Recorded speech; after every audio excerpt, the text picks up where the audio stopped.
remember when I was in the seminary, one of our priests was preaching to us one day, and he said to us in a rather direct way, he said, "You young fellas, you say to God, I will go anywhere you want me to go. I will do whatever you want to do.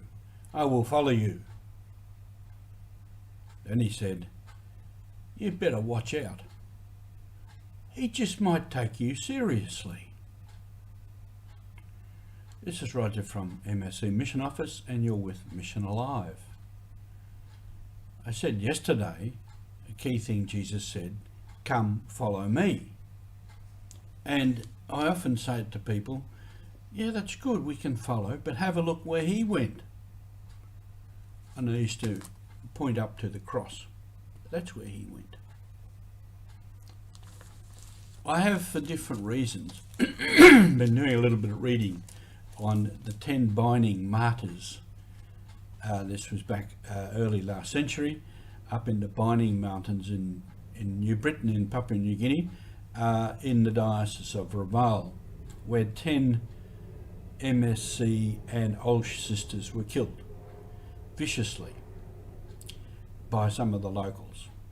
It's a fairly complicated sort of a story, but they were killed.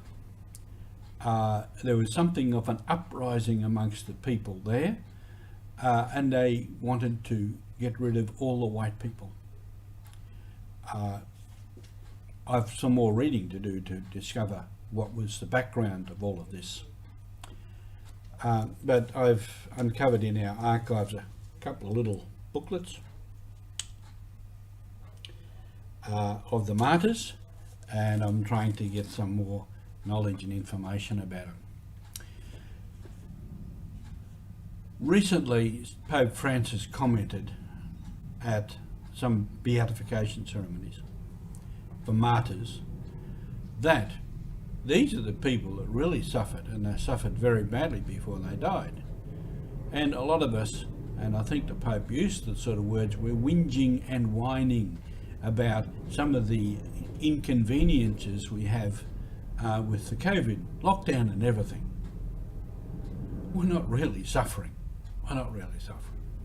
It's an inconvenience, and it's a public emergency of health. We're not being persecuted, not by any means. And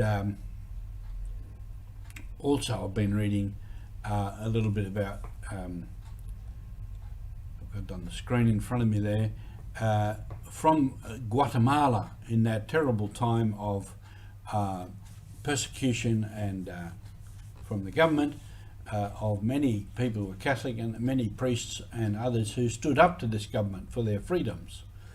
And we have there 7 martyrs, 3 priests and 10, 3 priests and 7 laymen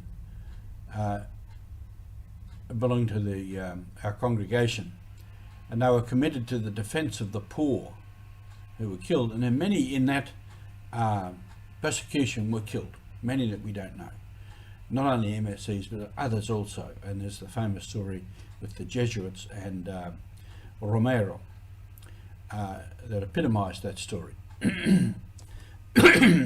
And then later there's another group called Laquiche.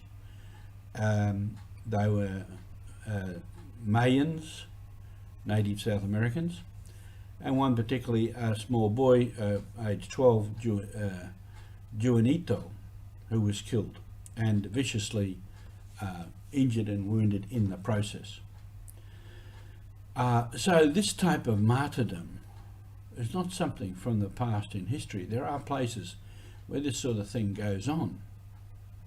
And we in Australia, in the Catholic Church here, we should be very grateful we live in such a free country where our rights are really protected, even though at times socially we have to cop from some flack. And certainly at the moment, with some of our recent past history, we deserve a bit of flack. But there is still much to be done, and there's still much that many Catholics do, of priests, religious and lay people who do much good work in the church and in the world around them.